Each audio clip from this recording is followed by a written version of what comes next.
Hey guys, it's Claire, and right now I'm currently doing a workaway in the south of France in a small town called Prod.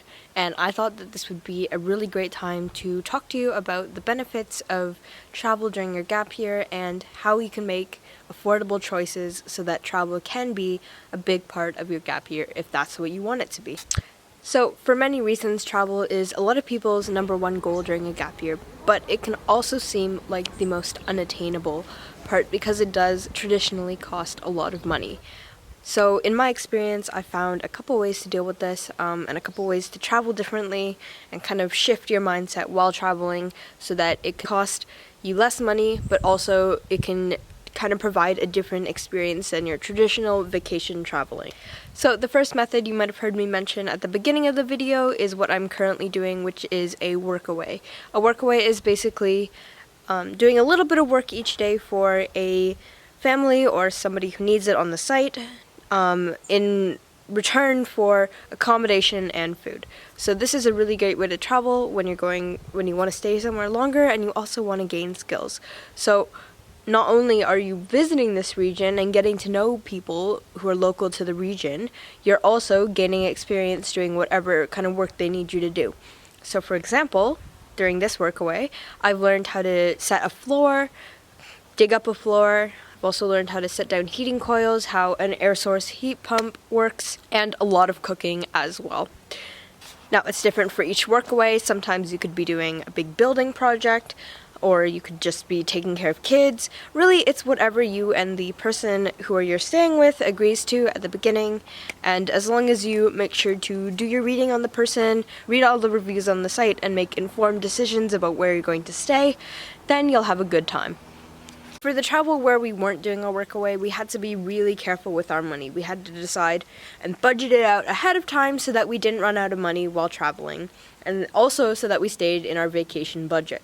What we did was a mixture of three things. The first was going and planning ahead of where we wanted to stay, and seeing the cheapest time to travel as well as the best time to get a hotel deal. So there's a couple of really good systems.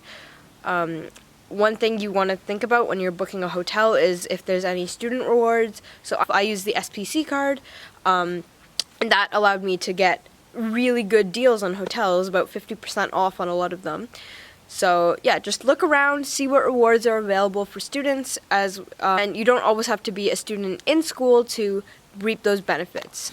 Another recommendation I have for if you want to go find a hotel to stay in is looking for somewhere outside the city center. Usually, I know it's nice to go stay right in the city center and be able to kind of walk out your door and have that ability to just have all the city in front of you, but a lot of times it'll be a lot cheaper to get a hotel a bit outside the city center.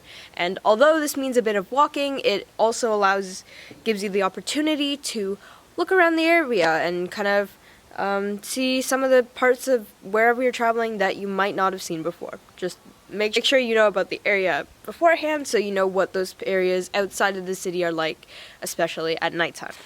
The next thing I would recommend looking up on is credit cards. Whether or not credit cards can help you on your traveling journey is something that you need to decide for yourself and you need to look at for yourself. But I know for myself, a lot of things that have helped are getting a credit card and then paying for my journey with the credit card and then getting points to use for another travel journey, which has been really useful. Just remember to look at your credit card and make sure not to overspend and pay it off every month so that not only your credit score isn't impacted, you're also able to continuously have positive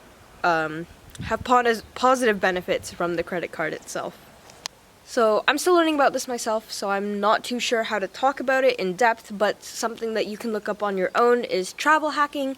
It's basically using credit card rewards to get really cheap flights and hotels. So by doing travel hacking, it can really, really, really reduce the amount of money that you're spending specifically on traveling and basically turn the money on groceries and rent and other things into traveling money as well. So another option that I would recommend checking out is Couchsurfing. It's basically a website that connects you with a host, and that host will let you stay somewhere in their house for free. Now, this is a really great option if you want to meet a local and also do some cultural exchange. My only recommendation with this would be to, of course, do your research on the person and look at the reviews beforehand.